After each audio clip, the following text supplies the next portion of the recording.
এই বিল্ডিং এর টপ ফ্লোরের ছাদ কিন্তু ইতিমধ্যেই ভেঙে পড়েছে এবং আশেপাশের দেয়ালগুলো আমরা ভেঙে পড়তে দেখেছি। আশেপাশের যে কারখানা বা ভবনগুলো সেগুলোতে আসলে আগুন ছড়িয়ে পড়বে কিনা বিল্ডিং ধসে পড়বার পর আসলে সেই প্রস্তুতি মূলত এখন নিয়ে রাখা হয়েছে। কারণ এখন যে পরিস্থিতি আমি যেটি বলে আসছিলাম যে আগুন পুরো বিল্ডিং জুড়ে দাউ দাউ করে জ্বলবার কারণে এখানে এই বিল্ডিং এর আগুন নিয়ন্ত্রণে নেবার চেষ্টা আসলে পুরো বৃথা চেষ্টা, অর্থাৎ সেই চেষ্টাটাও আসলে ফায়ার সার্ভিস কর্মীরা করছেন না এখন আর। কারণ এখানে কোনোভাবেই এই বিল্ডিং এর আগুন আর নিয়ন্ত্রণ করা সম্ভব নয়।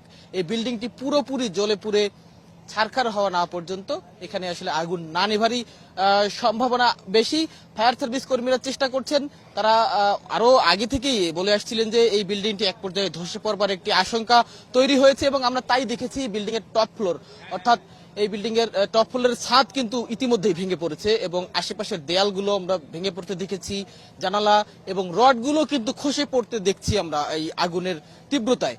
কাজেই বিল্ডিং ধসে পড়বার পর সম্ভাব্য আরো কি কি ক্ষয়ক্ষতি হতে পারে বা কি কি আশঙ্কা রয়েছে সেগুলো নিয়েই কিন্তু এখন ফায়ার সার্ভিস কর্মীরা তারা পরিকল্পনা করছেন এবং এই পরবর্তীতে এই ভেঙে পড়ার পর ধসে পড়বার পর এই আগুনের তীব্রতা যেন আশেপাশের কারখানাগুলোতে ছড়িয়ে না পড়ে সেজন্য তারা আসলে সব ধরনের পরিকল্পনা করে রেখেছেন এবং তারা সেই প্রস্তুতিও নিয়ে রেখেছেন। এখানে উদ্ধার কর্মীরা রয়েছেন, ফায়ার সার্ভিস, নৌবাহিনী, বিমান বাহিনী এবং সেনাবাহিনীর সদস্যরাও কিন্তু রয়েছেন। আমরা দেখেছি ফায়ার সার্ভিসের অত্যাধুনিক যন্ত্রগুলোও কিন্তু ইতিমধ্যেই নিয়ে আসা হয়েছে, রোবোটিক্সের কিছু সিস্টেম আমরা নিয়ে আসতে দেখেছি, সেগুলো আসলে প্রস্তুত করে রাখা হয়েছে যেন ভবনটি ধসে পড়বার পর আগুন আর বেশি দূরে ছড়িয়ে যেতে না পারে কিংবা আশেপাশের কারখানাগুলোতে ছড়িয়ে যেতে না পারে।